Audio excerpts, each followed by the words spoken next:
হে রব্বুল আলামিন আল্লাহ, পৃথিবীতে ছেলে অন্যায় করলে মা বাপ বাঁচানোর জন্য আঁচল ঢাকা দেয়। বাচ্চার দোষকে মা বাপ আঁচল ঢাকা দেয়। তুমি তোমার বান্দাকে কত বেশি ভালোবাসো আল্লাহ, তাই বান্দা অন্যায় করে আর তুমি তোমার চোখের পর্দা ঢাকা দাও, না দেখার ভান করে মুখটা ফিরিয়ে নাও। রব্বুল আলামিন, আজ এসেছি, দুটো হাত তুলেছি, তুমি মাফ করে দাও, তুমি মাফ করে দাও। তো আল্লাহ পাক রব্বুল আলামিন বলেন, উলাইকা জাযাউহুম মাগফিরাতুম মির রাব্বিহিম।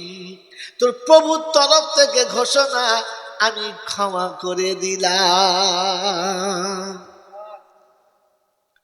বলে আল্লাহ আর কি পাবো? তো আল্লাহ বলে, শুনে নে আমার কায়দাটা, ইল্লা মান তাবা ওয়া আমানা ওয়া আমিলা আমালান সালিহা ফাউলাইকা ইউবাদদিলুল্লাহু সাইয়্যাতিহিম হাসানাত।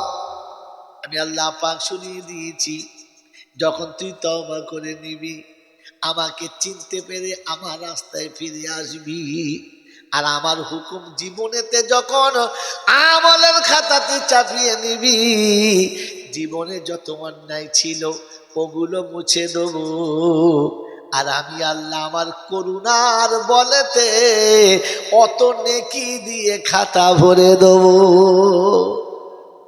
বলেন আমার আল্লাহওয়ালা ভাইয়েরা, এত বড় দয়ালু আল্লাহ, এত বড় অফার দিয়েছে, আমি আপনি নেব ইনশাআল্লাহ।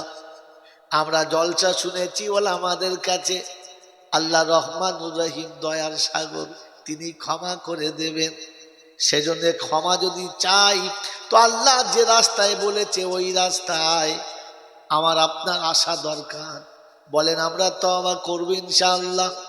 কে কে তওবা করবো হাত তোলেন। আমি হাত তুলেছি, যাদের তওবা করার ইচ্ছা আছে হাত তোলেন। তুলেছি ইনশাআল্লাহ, তুলেছি ইনশাআল্লাহ। তো আল্লাহ পাক বলেন, তওবা করার আগে আমি আল্লাহ বলেছি তিনটে কাজ করে আসবি, আমি তওবা কবুল করে নেব। কটা কাজ? তিনটে। তওবা যারা করব বলে হাত তুলেছি, আজ থেকে প্রতিজ্ঞা করি তিনটে কাজ করব ইনশাআল্লাহ, ইনশাআল্লাহ।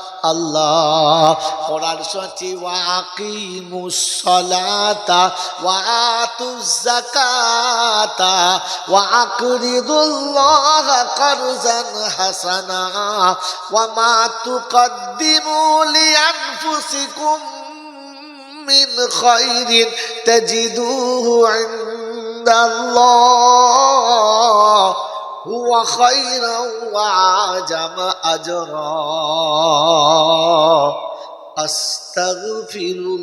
আস্তাগফিরুল্লাহ ইন্নাল্লাহা গফুরুর রহিম। আমার বাবাজিরা, সোনারা, লালেরা, 29 পারা সূরা মুজাম্মিলের শেষ আয়াত থেকে শুনিয়ে দিচ্ছে, বান্দারে তুই তওবা করবি, আমি কবুল করব, কিন্তু রাস্তা তিনটে।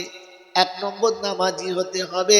ওয়াকিমুস সালাহ, তোকে নামাজি হতে হবে। বেনামাজির তওবা কবুল, বেনামাজির তওবা কবুল হবে না। তবে সুদখোর মরে গেলে মিলাদ না দিলে জান্নাতে। কি আশ্চর্য ঘটনা! বোঝেন কি বোঝেন না? ইচ্ছা করে সারা জীবন সুদ খেল, এর মিলাদে কে তওবা করাচ্ছ বলো? অমলবিরা কে তওবা করাচ্ছ বলো? আমার আল্লাহওয়ালা ভাইয়েরা, আল্লাহর বিপক্ষে দাঁড়াবে কে? হাত তোলো। নবীর বিপক্ষে কে দাঁড়াবে? হাত তোলো।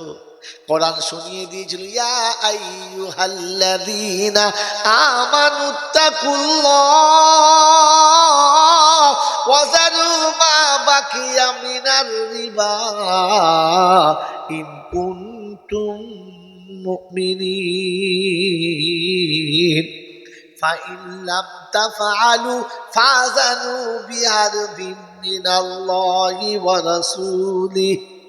আমার বাবাজিরা, আমার শোনার চান বন্ধুরা, আমার সোনামণি মায়েরা বোনেরা, তৃতীয় পারায় সূরা বাকারা 278 নম্বর আয়াতে আল্লাহ পাক শুনিয়ে দিয়েছেন, ও বিশ্ববাসী শুনে রাখো, আমি আল্লাহ শুনিয়ে দিচ্ছি।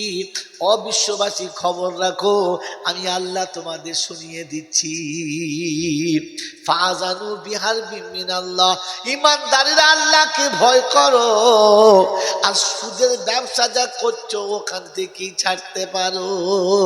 ওয়াজারু মা বাকিয়া মিনার রিবা, যা খেয়েছো, যা বাদ আছে ওটা ওইখানে ছেড়ে দাও। যদি ঈমান নিয়ে কবরে যেতে চাও, শুধু খেতে খেতে মরছে যারা, ওরে মুসলমানের ছেলে শুনে রাখো, মুসলমানের খাতা থেকে বাদ পড়েছে তারা।